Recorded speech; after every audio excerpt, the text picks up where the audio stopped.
자, 갑시다. 우리 앞에서 뭐 정리했었죠?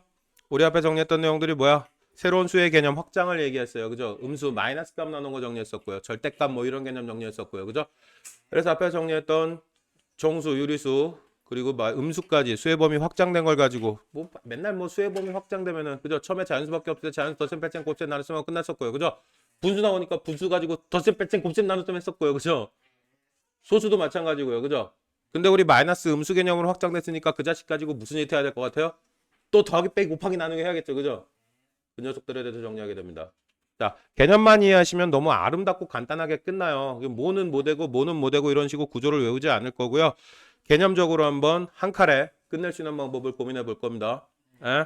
자, 정수의 유리수, 정수 유리수 말 그대로 마이너스 범위가 핵심이에요. 음수라는 걸 정의를 했잖아요. 그죠? 수직선상에서 왼쪽에 있는 값들을 정의를 했고요. 그죠? 이 녀석들 가지고도 마3, 마2, 마1 이런 것들도 덧셈 뺄셈의 대상이 될 거예요. 1, 2, 3 이런 거 가지고 우리가 지금까지 덧셈 뺄셈 했던 거고요. 그죠? 자, 그래서 이론적인 확장이 어떤 형태로 이어지게 되는지 논리적인 배경이 어떤 건지 그거를 한번 정리해보자라는 시도를 하게 됩니다. 자, 이건 어떻게 해요? 우리가 지금까지 해왔던 짓이에요. 그죠? 이건 무슨 말이야? 세 칸, 원점을 기준으로 세 칸, 가고 난 다음에 두 칸 더 가주셔야라는 의미가 되고요. 그죠? 그러니까 당연히 어떻게 다섯 칸 위치에 있게 됩니다. 원점으로부터 떨어진 거리가 5인 위치에 있게 돼요. 라고 얘기를 하게 됩니다. 그죠? 자, 그런데 이 표현의 의미는 뭘까요? 마삼의 마투. 그죠?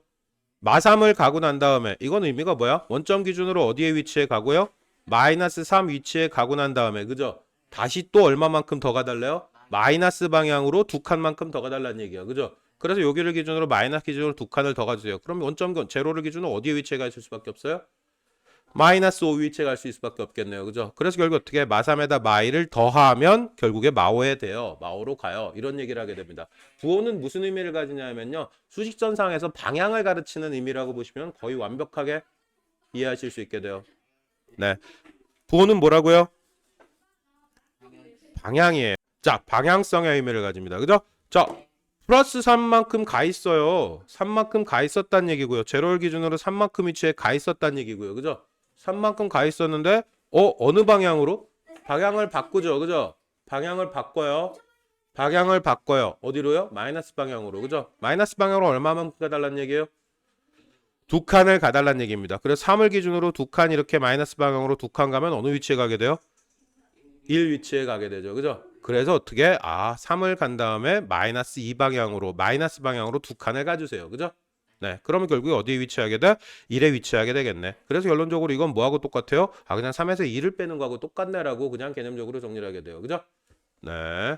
자, 이 녀석은 어떻게 돼요?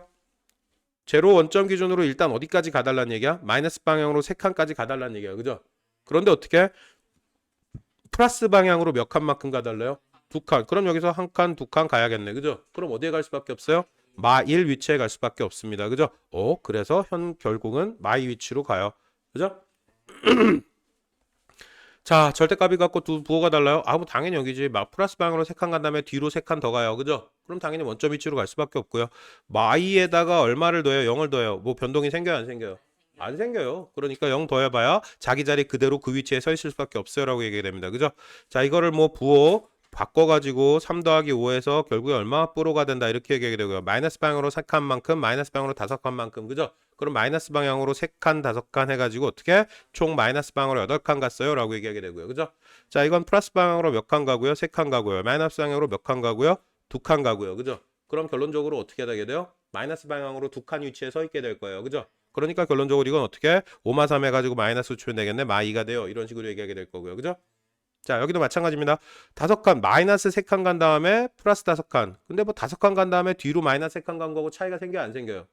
안 생기죠. 그죠? 여기서 우리가 하나 확인할 수 있는 거 무슨 법칙으로 확인할 수 있냐면은 교환 법칙이라는 걸 확인하게 돼요. 덧셈 연산에서 어떤 두 수를 더했을 때 A뿔 B를 하나 B뿔 A를 하나 결과값이 달라져요? 안 달라져요? 안 달라져요. 2뿔 3을 하나, 2뿔 3 하나, 3뿔 2를 하나 달라지지 않아요. 그죠? 그래서 마2뿔 3을 하나, 3뿔 마이를 하나 달라지겠어? 안 달라지겠어? 안 달라져요. 그죠? 그래서 결론적으로 얘도 얼마고요? 얘 결론도 1이고요. 얘 결론도 1이에요. 동일한 결론으로 갈 수밖에 없습니다. 그죠? 개념적으로 생각하자면 마이너스 방향 두 칸 간 다음에 플러스 방향으로 세 칸 갔으니까 플러스 1 위치. 그죠? 이거는 개념적으로 정리하면 플러스 세 칸 위치까지 간 다음에 마이너스 방향으로 두 칸 갔으니까 역시나 똑같은 1 위치라고 구조를 이해할 수 있게 됩니다. 이렇게 좋게. 자, 볼게요. 이건 어떻게 될까요? 0을 기준으로 얼마만큼 가고 난 다음에 3을 간 다음에 또 몇 칸 더 가요? 4칸을 더 가주세요라는 의미고요. 그죠? 자, 이 녀석의 의미는 뭘까요? 제로칸 기준으로 마삼만큼 가고 난 다음에 마사만큼 더 가주세요. 그죠? 플러스 마사라고 해도 돼요. 그죠? 플러스 마사라고 해도 되고요. 근데 플러스 기호는 보통 생략해도 거의 상관이 없어져요. 그래서 어떻게 마삼 가고 난 다음에 마사 방향으로 또 가요. 이렇게 얘기해도 상관없습니다. 똑같은 표현이 돼버립니다. 플러스는 방향이 바뀌어 안 바뀌어요? 원래 오른쪽 기준을 원칙으로 플러스 방향을 잡고요. 그죠? 마이너스가 들어올 때 방향이 바뀐다라고 생각하시면은 거의 완벽하게 정확한 개념이 됩니다. 알겠어요? 자, 이 녀석은 어떻게 될까요? 이 녀석은 어떻게 될까요? 이 녀석은 뭐라고 해결해 달라는 걸까요? 일단 얼마만큼 갔고요? 플러스 2만큼 갔는데, 그죠? 플러스 2만큼 갔는데, 오씨, 얼마만큼 뒤로 확 가버렸어요? 7만큼 뒤로 갔어요. 그죠? 7만큼 뒤로 갔어요. 그죠? 그죠? 그럼 이건 결론적으로 얼마 위치에 가 있게 되고요? 2에서 마칠. 이 마칠 위치에서 플러스 2방향, 플러스 방향으로 이만큼 갉아먹은 거하고 똑같고요. 그죠? 결론적으로 어느 위치에 가게 돼요? 마오 위치에 가게 돼요라고 얘기하게 됩니다. 그죠? 자, 이 녀석은 어떻게 될까요? 어느 방향으로는 상관없어요. 이거부터 처리하나 이거부터 처리하나. 아까 우리 무슨 얘기했었죠? 덧셈에서는 교원법칙 얘기해요. 그죠? 그러니까 뭐부터 하나의 결과가 달라져요? 안 달라져요? 안 달라져요. 그럼 아무거나 먼저 해도 돼요. 자, 근데 여기는 기준점이 얼마부터 출발하고요? 마이부터 출발해요. 그러니까 이거부터 하는 건 좀 재미가 없겠네. 그죠? 그래서 뭐부터 처리하자? 원점 출발한 이 자식부터 처리하자고 얘기하게 됩니다. 그죠? 그럼 어떻게? 마이너스 방향으로 얼마만큼? 이만큼 가 있었고요. 그 위치를 기준으로 얼마만큼 추가해서 오른쪽 방향? 불 6을 가게 되고요. 그래도 최종 결론은 4가 되네요. 라고 얘기할 수 있겠죠. 그죠? 자, 밑에 있는 문제들 확인하고 다음 주제로 달릴 거예요. 잠깐 홀드 하겠습니다. 홀드 하시고 문제풀이 다 정리하고 난 다음에 다음 주제로 갈게요. 홀드. 자, 대충 원선이 답이 안 나오겠다 싶은 것들은 없죠? 네, 한번 가볼게요. 계속해서 정리하겠습니다. 계산하다 답이 안 나와요. 조금 어색해요. 이런 식의 단순 계산 문제들은 남들이 푸는 걸 보는 것도 좀 의미가 있거든요. 그래서 정 답이 안 나오다 좀 부드럽지 않다 싶으면은 그냥 어떻게 푸는지 보여달라고 얘기하세요. 방송 보는 분들도 마찬가지고요. 이거 계산하다가 좀 답이 안 나오면 어색해요. 헷갈려요. 뭔가 이해가 안 된 부분이 있다라고 생각하시면 언제든지 중간에 나오셔가지고 확인하시고 질문하시고 내가 푸는 거 풀어주는 거 한번 보는 것도 충분히 의미가 있습니다. 예, 필요가 있다면 언제든지 말씀하시고 일단은 다음 주제로 떠납니다. 자, 계산 법칙 우리 각각 방금 전에 얘기 잠깐 했었거든요. 2 더하기 3을 하나, 3 더하기 1을 하나 결과값은 전혀 달라지지 않아요. 그죠? 그래서 이걸 자리를 바꿔요. 자리를 교환해요. 교환 법칙이라고 얘기를 합니다. 그죠? 자, 이걸 뭐라고요? 자리를 바꿔도 상관없어요. 교환 법칙. 근데 문제에서 실제로 물어봐요. 문제 막 풀이 과정 쭉 써놓고요. 여기 이거 두 번째 줄에서 세 번째 줄 넘어갈 때 무슨 법칙이 쓰였니? 이런 거 물어보거든요. 근데 그때 겁나 헷갈려요. 교환하고 결합하고. 그죠? 나중에 사실 분배 법칙이라는 것까지 추가로 생기거든요. 근데 그 세 개 막 섞어가지고 어떤 법칙 썼냐 이렇게 물어보면 미친 듯이 헷갈리게 되거든요. 그래서 기준점을 정확하게 잡는 게 좋습니다. 교환 법칙은 말 그대로 자리를 교환할 때고요. 그죠? 결합은 뭐가 결합이야? 이렇게 묶을 때를 결합이라고 부르지. 그죠? 그래서 똑같은 종류의 연산이 반복돼요. A뿔, B뿔, C. 덧셈이 몇 번 반복됐죠? 덧셈이 2번 반복됐죠. 그죠? 그럴 때 어떻게? 앞에 두 개를 결합해서 계산할 때나 똑같이 A뿔, B뿔, C인데 뒤에 두 개를 결합해서 앞에다 더하나. 그죠? 그 결과값이 달라질 이유가 없어요. 그죠? 2, 3, 4 더했을 때, 2, 3, 4 더했을 때. 그죠? 동일 종류의 연산이 반복될 때 앞에 두 개 묶어서 뒤에다 하나, 뒤에 두 개 묶어서 앞에다 하나. 그 결과값이 달라지지 않아요. 그죠? 그래서 이걸 묶은 다음에 결합한 다음에 계산해보자 라는 시도를 하게 되고 그래서 이걸 뭐라고 불러요? 결합법칙이라고 부르게 됩니다. 자, 그냥 말란 김에 정리를 할게요. 분배법칙이라는 건 어떨 때 쓰이냐면요. A 곱하기 B 더하기 C 이렇게 얘기해 봅시다. 그죠? 그죠? 그러면 이거 어떻게 돼요? 예를 들어 보자면 2 곱하기 3 더하기 4 상황이었잖아요. 그죠? 근데 이게 숫자일 때는 2, 7에 14에서 그냥 끝내면 되지만 만약에 문자일 때는 그게 불가능해져요. A 곱하기 B 더하기 C 이런 상황일 때는. 그죠? 그죠? 그래서 이때는 2, 3은 6 더하기 2, 4는 8이네요. 두 개 더해서 14. 맞네. 그죠? 그러니까 여기도 어떻게 쓸 수 있다? A 곱하기 B 더하기 A 곱하기 C로 쓸 수 있다. 그죠? 실제 문제 풀 때 이 구조를 이미 봐왔어요. 써먹었었고 사실은. 그죠? 설명할 때도 나왔었고. 그죠? 자, 주로 많이 헷갈리는 게 누구하고 누구를 헷갈려요? 결합하고 분배를 헷갈립니다. 그죠? 두 개의 차이를 이름도 솔직히 결합, 분배 뭐 대충 비슷한 것 같거든요. 그죠? 근데 명확한 차이점이 있어요. 어떤 차이점인지 혹시 찾으셨어요? 찾은 거 있나요?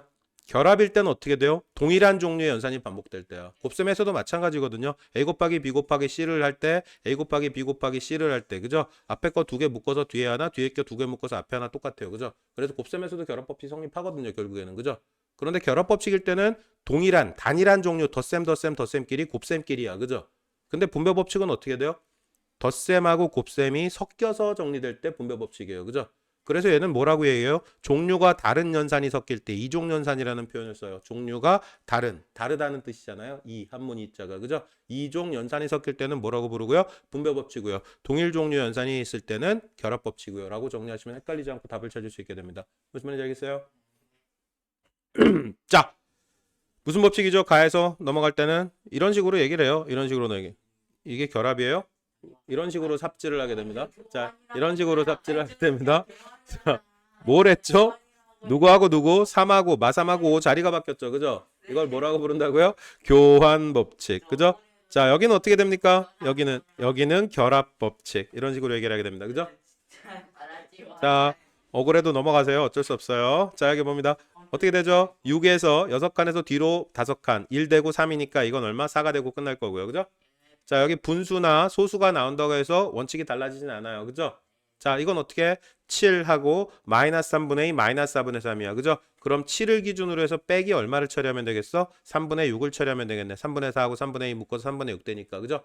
한꺼번에 묶어서 뒤로 3분의 4 더하기 3분의 2에서 두 칸만큼 뒤로 가요. 그래서 그냥 5예요. 이렇게 얘기할 수 있다는 얘기일 겁니다. 그죠? 자, 여기서도 마찬가지입니다. 5분의 3을 기준으로 얼마만큼? 7분의 5, 2. 그럼 7분의 7 뒤로 간 거네요. 그죠? 그럼 5분의 3에서 1만큼 뒤로 간 거네요. 그죠? 그럼 어디까지 가겠어요? 마이너스 5분의 2 지점까지 가겠네요. 그죠? 맞아요? 따라오셨습니까? 네. 여기도 마찬가지입니다. 요거 두 개 하면은 3, 4, 5, 6. 마이너스 방향으로 6만큼 가게 돼요. 그죠? 자리 얼마든지 바꿔도 상관없어요. 4를 갖다가 뒤로 6칸 뒤로 갔어요. 마투 위치로 가게 되겠네. 라고 얘기하게 됩니다. 여기까지 오케이? 됐죠? 자, 우리는 지금 계속해서 덧셈 뺄셈 상황을 뭐로 얘기했었어요? 방향성, 수직선을 놓고 얼마만큼 가고 방향성을 지시하는 상황으로 얘기를 했잖아요. 그죠? 근데 실제 시험장에서 그렇게 머릿속에 수직선을 그리고 그러기에는 좀 짜증나는 일이 생겨요. 그래서 어떻게? 그 구조를 계산할 때는 어떻게 할까? 조금 간단하게 풀이하는 방법에 대해서 얘기를 해보자라는 시도를 하게 되고요. 자, 그래서 이건 어떻게 돼요? 이 마의 뿔3이에요. 아, 이거 머릿속에서 솔직히 이 정도 되면 금방 끝나. 두 칸 가고 뒤로 세 칸 가라는 얘기니까 마일 위치로 가요. 그죠? 근데 그걸 그냥 어떻게 해석하자고요? 이걸 부호로 바꿔가지고 뿔2에 마2 바뀌어가지고 묶어가지고 그죠? 근데 여기 묶었어요. 뭐 뿔2하고 뭘 묶었어요? 마3을 묶었어요. 그죠? 그죠? 그럼 밖으로 마이너스를 빼버리죠. 괄호를 치고 3마일. 뭔 닥치신지 솔직히 잘 이해가 안 돼요. 그죠? 이게 뭐 굳이 이점을 가지는 포인트가 있지는 않았는데 이런 식의 접근도 가능하다 정도라고 이해하시면 됩니다. 그죠? 네. 이 녀석은요. 이 녀석은 조금 그나마 문제가 생겨요. 이거는 쓸모가 생겨요. 2에서 마이너스 3이래요. 그죠? 이게 무슨 의미일지 의미를 한번 이해해 보면은 당연해지거든요. 자, 마이너스는 무슨 의미? 플러스 마이너스 부호는 결국에 수직선상에서 뭘 의미한다 그랬고요? 방향을 의미한다 그랬어요. 그죠? 자, 그럼 이만큼 가 있었어, 이미. 그지? 수직선의 원점에 이만큼 가 있었어. 그죠? 원점 2까지 가 있었어. 근데 거기서 마이너스 방향으로 가고 싶었어요. 그럼 이쪽으로 가고 싶었던 거야. 그죠? 근데 가려고 그랬더니 또 어떻게? 마이너스를 또 만나요. 그럼 방향이 어떻게 돼요? 한번 바뀌겠죠. 그죠? 마이너스로 가고 싶었는데 그거에 다시 반대 방향이라는 의미가 돼버려요. 마라는 상황. 마이너스가 연속돼서 나온다는 얘기는 이쪽 방향으로 가고 싶었는데 요 마이너스를 다시 만나서 방향이 이쪽으로 바뀌어요. 그죠? 그래서 양이 얼마만큼 더 가죠? 3만큼 더 가져요. 그죠? 그러면 결론적으로 이 위치에서 오른쪽으로 3칸 가는 거하고 똑같네요. 그죠? 그러니까 이 녀석은 그냥 얼마가 되고요? 5가 되고요. 그죠? 마이너스는 뭐였다고요? 수직선상에서 방향을 가리키는 지표. 그게 됩니다. 그죠? 그래서 결국에 우리는 계산할 땐 뭐라고 얘기하는 게 편하겠다? 이 마마 연속되면 이건 그냥 뿔로 바꿔버려도 똑같겠네. 계산을 실제로 취급할 때는. 그죠? 그래서 그냥 마마는 뿔로 바뀐다라고 결론을 정리를 해버리게 됩니다. 여기까지 오케이? 자, 그래서 5분의 1에 마이너스 5분의 3이래요. 그죠? 이건 어떻게 되고요? 마이너스 5분의 3. 그죠? 그래서 마이너스 5분의 3 가고 난 다음에 5분의 1 추가로 하니까 최종적으로 어떻게 돼요? 마이너스 5분의 2 위치에 서 있게 됩니다. 그죠? 그죠? 중간에 이렇게 강제시키는 거 이런 거에 너무 얽매이지 마세요. 자유롭게 가셔도 됩니다. 문제에서 아예 구멍을 뚫고 답을 찾아주세요. 이런 게 뭐 시험 문제에서 요구를 하면 어느 정도 대응은 해주셔야겠지만 구조가 이해된다면 그런 식의 대응도 별로 불편하지 않게 처리가 가능해질 거라고 믿습니다. 알겠죠? 자, 여기도 마찬가지고요. 마마는 어떻게 부항향성이 두 번 마이너스 가고 싶었는데 또 바뀌어요. 그러니까 결국에 플러스 방향으로 가라는 얘기 돼버릴 거고 2분의 1 더하기 3분의 1이니까 얼마? 6분의 5 위치에 가 있게 될 거예요. 라고 얘기하고 끝납니다. 그죠? 자, 밑에 것도 한번 볼게요. 6에서 어떻게 마이너스 방향으로 이만큼 그냥 4가 되고 끝날 거고요. 그죠? 자, 이건 어떻게 되죠? 마이너스 8, 마이너스 4. 이거 뿔뿔 바뀌어버려요. 그죠? 방향 두 번 바뀌니까. 마8 위치에 갖다 4만큼 플러스 위치로 가주세요라는 얘기 돼버릴 거고 마사 되고 끝날 겁니다. 그죠? 자, 여기도 마찬가지로 뿔뿔 돼버리니까 4분의 3, 4분의 1에서 1 돼버리고 끝날 거고요. 여기도 마찬가지로 뿔뿔 돼버릴 테니까 통분해야 합니다. 그죠? 통분하면 얼마가 되고요? 21분의 7 돼버릴 거고요. 여긴 21분의 7, 3이니까 6 돼버릴 거고요. 그죠? 자, 그러면 여기 마이너스 달고 있으니까 남는 거 뭐만 남아요? 더해서 이퀄 마이너스 21분의 1만 남고 끝나게 될 거예요. 그죠? 자, 여기는 어떻게 됩니까? 여기는 조금 의미가 있어요. 마이너스 5분의 4 위치에서 어디까지 가자고요? 다시 마이너스 방향으로 1.6만큼 가주세요. 그죠? 그래서 5, 6, 7 위치까지 가게 될 거예요. 그죠? 여기 봐요. 여긴 중요해요. 여긴 중요해요. 잠깐 보셔야 됩니다. 마이너스 5분의 4 위치에서 마이너스 방향으로 1.6 더 갔잖아요. 0기준 여기 마이너스 5.4 찍혀 있었는데 마이너스 방향으로 1.6 더 가서 어디에 찍혀요? 1.6이 더 가서 마7에 찍혀요. 그죠? 그죠? 자, 수직선상에서 판단하면은 뭐 당연한 얘기야. 그죠? 그런데 실제 계산일 때는 헷갈릴 여지가 좀 생기거든요. 그래서 이때는 어떻게 처리하냐면요. 그래서 이때는 어떻게 처리하냐면 마이너스 5.4 요거를 뭘로 생각해요? 마이너스를 뿔로 바꾸고 마이너스를 얘한테 던져줘요. 마이너스 1.6. 그죠? 그럼 어떻게? 마이너스 5.4 가고요. 또 마이너스 방향으로 1.6 가고요. 그러니까 이거 두 개 더해가지고 그냥 마7 가요. 이런 식으로 표현하는 게, 이런 식으로 판단하는 게 훨씬 더 좀 편해집니다. 계산하기가, 취급하기가. 그래서 우리는 이 상황을 마이너스를 이쪽 뒤로 던지고 플러스로 만들어서 요거 마이너스 방향 5.4 마이너스 1.6 그러니까 마이너스 7로 가네 라고 이해하시는 게 계산에서는 좀 편해진다고요. 알겠습니까? 자, 이 녀석은 어떻게 해요? 특이사항 없죠? 6.3 가고 난 다음에 4.5 뒤로 가라는 얘기니까 그냥 우리가 얘기했던 일반적인 빼기의 상황, 뺄셈의 상황하고 그냥 동일해집니다. 그죠? 이렇게 부호를 막 여러 번 쓰고 괄호치고 난리치니까 뭔가 헷갈리는 것처럼 보이지만 그런 거 없어요. 플러스는 뭐 어떤 거하고 똑같아? 요 플러스 기호는 없는 거랑 똑같다고 보시면 돼요. 그죠? 알겠습니까? 의미가 생기는 거는 마이너스일 때만. 왜요? 마이너스가 생겼을 때 방향이 바뀌거든요. 수직선상에서 가야 될 방향이. 알겠습니까? 네, 5-1 다시 정리하고 다음 스텝 출발하도록 하겠습니다. 잠시 홀드할게요. 자, 마저 가겠습니다. 그냥 이론 정리 풀세트로 끝내버리고요. 방송 보시는 분들은 문제 다 풀고 따라오시고요. 형광은 땡으로 그냥 따라갑니다. 안대가 어딨어? 자, 가볼 거예요. 잠시 좀 이따 통째로 한꺼번에 정리할게요. 자, 이론 정리부터 완벽하게 끝내버리고 가겠습니다. 자, 뭐 혼합계산이래요. 혼합계산이라고 하면 별다른 거 있겠어? 우리가 지금까지 했던 짓을 다 섞어가지고 해보자라는 얘기예요. 그죠? 자, 그래서 어떻게 와, 뭐 이렇게 원칙들을 정리해서 뭐 공식처럼 얘기하는데요. 아, 이런 거 하지 마세요. 자연스럽게 이론적인 배경을 통해서 뭔가 좀 섞여 있는 형태, 복잡한 형태의 구조를 어떻게 정리해야 될지 그걸 고민 한번 해봅시다. 문제 풀면서 확인하면 돼요. 굳이 이거를 공식화시킬 필요는 없습니다. 자, 문제를 좀 많이 풀어드릴 거고요. 자, 아까도 얘기했지만 어떻게 교환법칙이기 때문에 뭐부터 하냐는 아무 의미가 없어요. 아무리 자리 바꿔도 덧셈일 때 결과는 다 동일합니다. 그죠? 그럼 이건 어떻게 돼요? 요거 뿔뿔 바뀌는 건 일단 확인했어요. 그죠? 마이너스 방가다 다시 마이너스. 그래서 아예 그냥 원래 방향이네. 그래서 이거 두 개 더해서 얼마가 되고요? 20에서 어디로? 뒤로 7칸 가달라는 얘기고요. 그럼 20 마치라고 똑같습니다. 그죠? 그러니까 결론적으로 그냥 13 되고 끝나요. 라고 얘기하게 되고요. 그죠? 자, 이렇게 되면 여기 일단 뭐부터? 방향 바뀌어가지고 이거부터 처리해줘야 돼요. 그죠? 그럼 이거 두 개 더한 다음에 못 빼면 돼요? 이거 빼면 돼요. 그죠? 근데 5분의 1에서 5분의 6 빼버리면 어떻게 돼? 뒤로 마이너스 1 뒤로 한 칸 가는 얘기 돼버리죠. 그럼 이거 그냥 뒤로 마이너스 1 처리해보면 되겠네. 그죠? 그럼 9분의 2 간 다음에 뒤로 마이너스 1 갔으니까 어떻게 돼요? 마이너스 9분의 7 위치까지 가겠네. 라고 얘기하게 됩니다. 그죠? 여기까지 오케이? 네. 자, 밑에 것도 차분히 한번 정리해 드릴게요. 자, 뭐부터 정리하는 게 편하겠어요? 지금 7-1번 케이스는 요거 두 개 더하면 얼마? 5칸 가고 16칸 갔어요. 21칸 가고 뒤로 16칸. 아이, 똑같네. 맨날 해오던 그 짓이에요. 그죠? 그냥 얼마 되고 끝납니까? 7이 되고 끝나요. 그죠?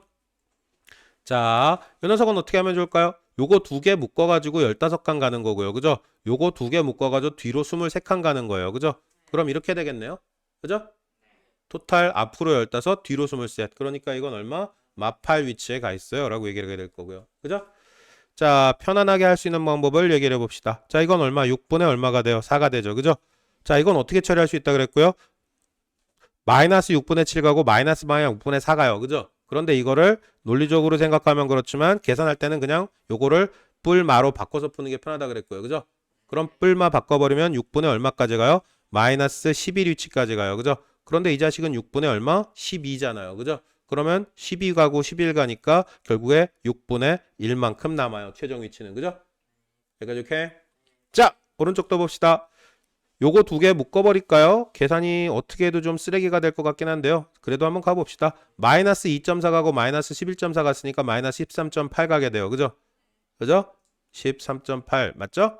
자, 그 다음에 요거 7하고 5.8 하면 어떻게 됩니까? 7, 8, 9, 10. 오, 12.8 가게 되네요. 그죠? 플러스 12.8 가게 되고 마이너스 방향 13.8 가게 되니까 최종 위치는 어디로 가게 되고요? 마일 위치로 가게 되고요. 라고 얘기를 하게 됩니다. 여기까지 오케이? 자, 항상 수직선 부호에 대해서 나중에 계산하다 보면은 솔직히 여기서 했던 어떻게 하면 어떻게 되고 뭐 할 땐 뭐 하고 이런 식의 개념들이 자연스럽게 정리가 되는 게 맞거든요. 그걸 굳이 공식화 시켜가지고 외우거나 에이 이렇게 풀면 답 나오네 이런 식으로 정리하실 이유는 1도 없어요. 일단은 무조건 머릿속에 수직선을 그리고 아 마이너스는 뭐였다? 결국에 방향을 지시하는 요소일 뿐이다 라고 생각하시면 모든 것들이 다 당연해지게 될 겁니다. 알겠어요? 자, 오른쪽에 문제에서 확인해야 될 게 딱히 없긴 한데요. 4번 케이스 간단하게 봅시다. 절대값이라는 표현 이제 나온 지가 얼마 안 됐어요. 지난 수업에 나왔잖아요. 그죠? 절대값이라는 건 뭐였다고요? 원점으로부터의 거리. 그죠? 그죠? 원점부터 거리가 커요? 작아요? 그걸 나타내는 값. 그래서 절대적인 양 자체를 나타내는 걸 뭐라고? 절대값이라고 불렀어요. 그죠? 그럼 이거는 어떻게 찾으면 원점에서 제일 멀리 떨어진 자식 찾아달라는 얘기죠. 그죠? 이건 얼마? 4.5까지 가게 되고요. 이건 어떻게? 마이너스 4까지 못 가죠. 그죠? 마이너스 4까지 못 가고요. 이건 택도 없네. 그럼 절대값이 제일 큰 자식은 누구예요? 네, 이 자식이 제일 큰 자식일 거고요. 그죠? 그 다음에 어떻게? 제일 작은 자식. 누가 제일 작아 보여요? 절대값이? 와, 이 자식이 제일 작아 보여요. 그죠? 그죠? 자, 그러면 절대값이 제일 큰 거에서 제일 작은 거. 절대값이 제일 큰 거 2분의 9 빼기 얼마? 마이너스 2분의 1. 이렇게 되겠네요. 그죠? 여기 마이너스 부호 살아서 이거 온 거고요. 그죠? 뒤에 b값이 마이너스 1이기 때문에 마마 들어와야 돼요. 그죠? 플러스네요. 그럼 결론적으로. 그러면 최종 답은 얼마라고 쓸 수 있게 되더라? 5라고 쓸 수 있겠네. 라고 얘기를 하게 됩니다. 무슨 말인지 알겠죠? 자, 맨날 장난치는 거고요. 특이사항 확인해야 될 만한 문제들이 스텝 1이라 그렇게 하다 하지 않네요. 자, 후딱 빠르게 정리해 버립시다. 스텝 1까지 빠르게 정리하고 시트 준비할게요. 시트 나가길게요. 자, 20분으로 딱 칼같이 끊어졌네요. 고생들 하셨고요. 요거 빠르게 정리해 버리고 곱셈 나눗셈까지 묶어서 다시 갈 거예요. 전에처럼. 전에도 쪼개서 갔었죠? 그죠? 그래서 앞에 거 라이트하게 정리하고요. 계산 익숙해지면 곱셈 나눗셈 정리하고요. 그리고 다시 전체 묶어가지고 하드 UH까지 다 정리해 버리도록 하겠습니다. 고생들 하셨어요. 빠르게 정리하시고 끝나시면 바로 시트 갈게요. 종료합니다.